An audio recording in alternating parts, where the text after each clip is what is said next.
Juan Martín Elespururen podcasta, Minpeko barik. Egunon,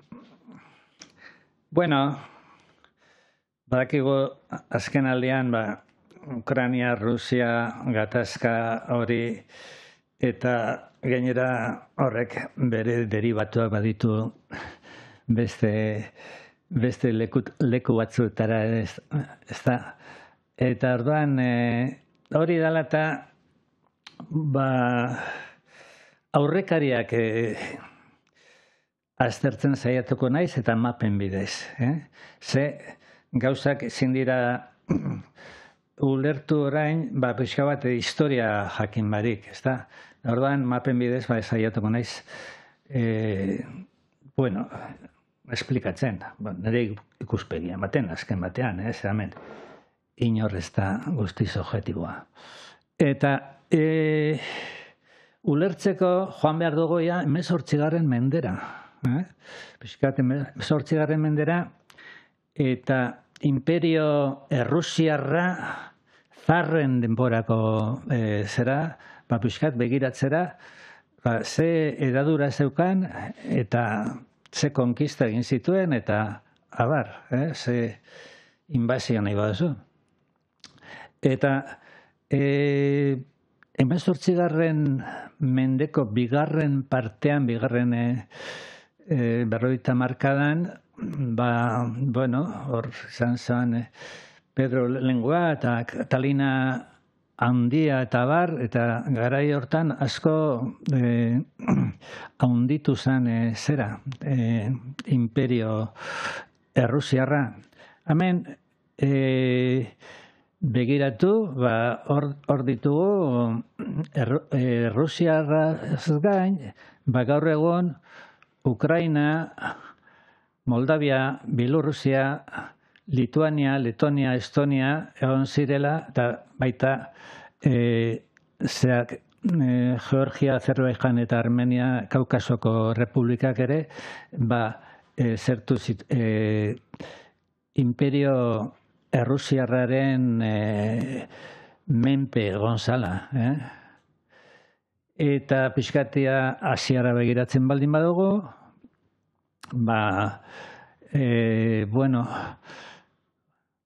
tan bukatzen diren guzti hori bere, Kazajstan, Uzbekistan, Turkmenistan, Taikistan eta Kirgistan eta Siberia guztia jakina, zer arte, Vladivostok arte, resto dipini, baina hor dago. Orduan, kristona zan tamainaz Errusiako imperioa. Eta gero, 1917an iraultza egon zanean imperio errusiarrean, eta boltxebikiak eta Leninek eta Trotskik eta hartu zutenean boterea, 1917, pixkat egonkortzeko urte batzu pasatu ziren, baina, hor zenbaki handiak ipintzen ditugu, Sovietar batasunak heredatu zuen imperio hori. Eta gutxi gora bera zerak berdintzuak dira.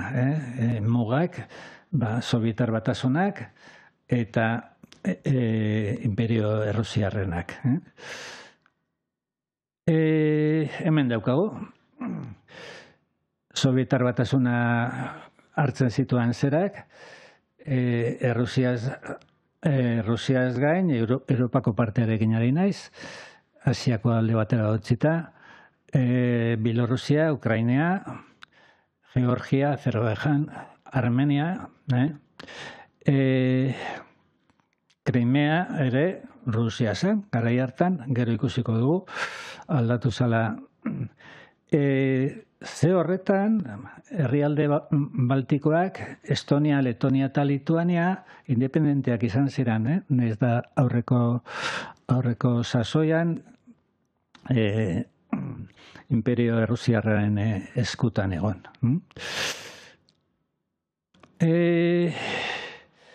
Bigarren Mundu Gerra pasatzen da, eta hor, gauza batzuk argitu behar dira. 21 milioi sobietar hil ziren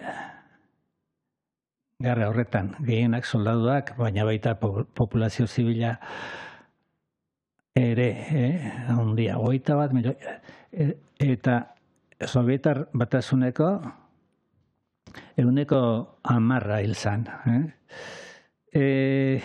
Estatu Batuarrak 300.000, beraz ikusten dugu ze diferentzia dagoen. Eta bueno, gainontzeko aliatuen datuak ez ditut ekarri. Esan behar da, balantza gerra horretan alde batera erabaki zutenak, danak izan ziren, ez da, baina batez ere, sobietarrak izan ziren. Alemanak 1941 sartu ziren inbaditzera, Errusia, eta 1944ko atzeraka zeto zen, eta sobietarrak hartu zuten Berlin 1945ko maiatzean, eta orduantxe amaitu zen gerra, ez? Esan behar da, ekialdeko frentea ditzen zaio horri, jente gehiago hil zen, beste frente guztietan baino, izan zen, heriotzak gehien eragizituana. Inok ez du zalantzan jartzen, sobietarrak erabakigarriak izan zirela Alemania naziaren erorketan. Naiz eta gero, aurten izan da zereko Normandiako lehorreratzearen urte hurrena, ez da? Ziren 80 urte uste dut. Eta etzango midatua izan Errusia edo Sobietar Batasuna, en fin, Sobietar Batasunek ez dago. Ialtan, 1945an, gerraren irabazleek, eta horiek ziren, hor bildu zirenak Estatu Batua, Erresuma Batua eta Sobietar Batasuna, erabaki zuten bakoitzaren influentzia eremua. Azten da, gerra hotza esaten jakona, ez? Bueno, mapa hori interesantea da. Mila 1985an sortzen da OTAN, edo NATO nego duzue. Eta hor ikusiko dugu zeintzuk ziren hasieratik edo hasieratik lehenengo 5-6 urtean zeudenak. Portugal, Frantzia, Italia, Erresuma Batua, Islandia, Norvegia, Grecia da Turkia. Eta Belgika eta Herbereak eta Danimarka. Usteot, danera 12 direla. Bueno, eta bestaldetik zer zegoen? Bueno, sortzen da, Varsoviako ituna esate zaiona, alde batetik Sobietar Batasuna zegoen, eta gero pixkat, bere eraginpean, eragin zuzenaren pean, zeuden, Varsoviako ituneko herrialdeak. Hori ziren, Polonia, Rumania, Bulgaria, Hungaria, Txekoslovakia, eta Alemaniako Republika Demokratikoa, RDA bezala gertzen dena. Gero Jugoslavia geratu zen, gero zazpizatitan zertuko zena eta hau pixkat zegoen beste ez alienatuen zerean munduan, eta lideratu zuen Argeliakin batera, eta baina hori beste historia bada. Eta gero Albania, hor geratzen da, pixkat Txinakin eta harreman isolatua geratu zena. Baina, hemen esaten duen da, 12 dira zerak, NATOko zerak, eta dago beste aliantza bat, eta Varsoviako ituna izenekoa, Sobietar Batasunaren gonapean esan dezagun. Bueno, beste 1984an Krimea Errusiakoa zen ordura arte, eta Ukrainara igarotzen da kontsultarik eta ezer egin barik. Eta nork hartzen du erabaki nagusia?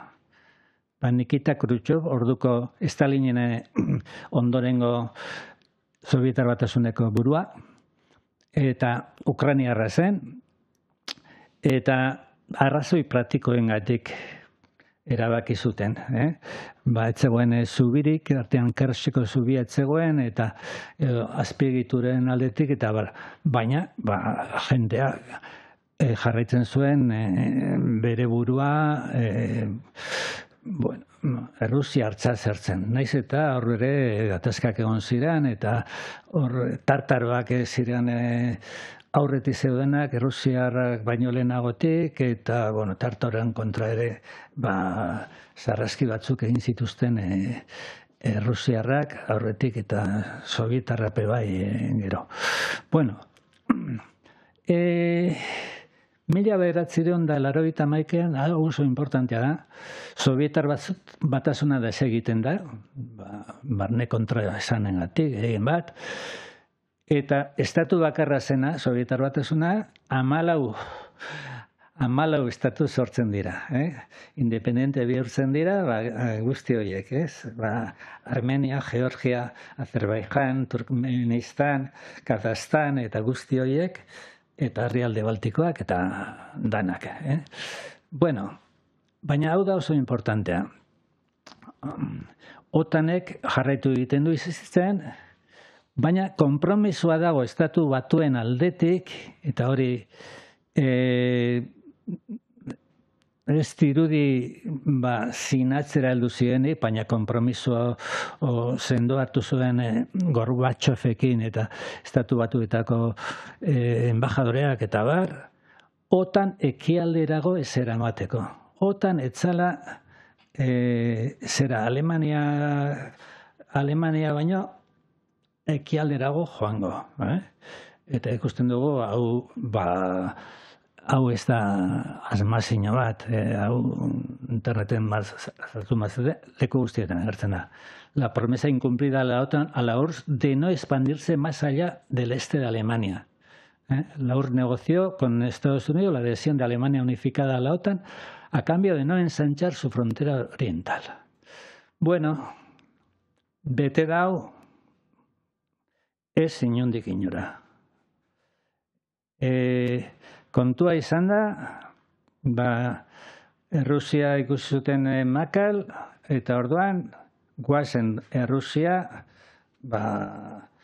irensteran, labait.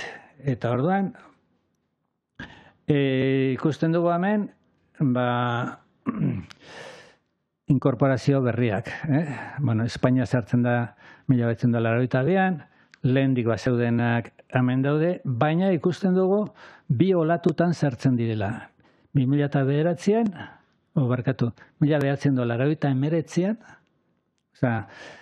Sobietar Batasuna eroritan dizortzi da, pasatzen dira Polonia, Txekia, Hungaria, eta Eslovenia, Kroazia, Albania, sartzen dira. Bueno, gero dago beste olatu bat, eta mugara heltzen dira. Rusiako mugatara. Estonia, Letonia, Lituania, Rumania, Eslovakia,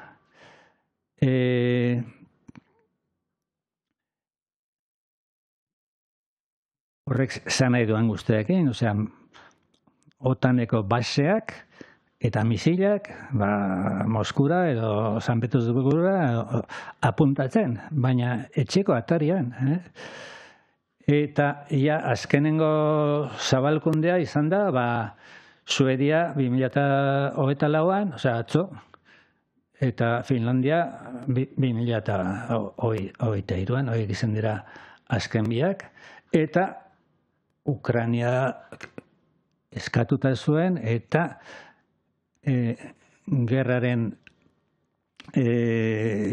motiboetako bat izan da, Rusiak esan duela, Ukraina ez. Beste guztiak hor sartu atariran heldu zarete, baina Ukraina ez da izango zera NATOko kide, bestela edukiko ditugu,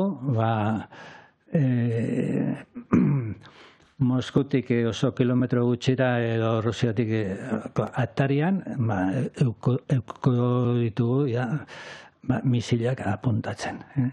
Eta galdera betik egin izan dena, ze gertatuko litzake Mexikon edo Kanadan, errusiarrak baseak jarriko balituzte, ez?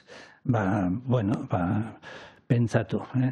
Beraz, hemen utziko dugu, jarraituko dugu gai honekin,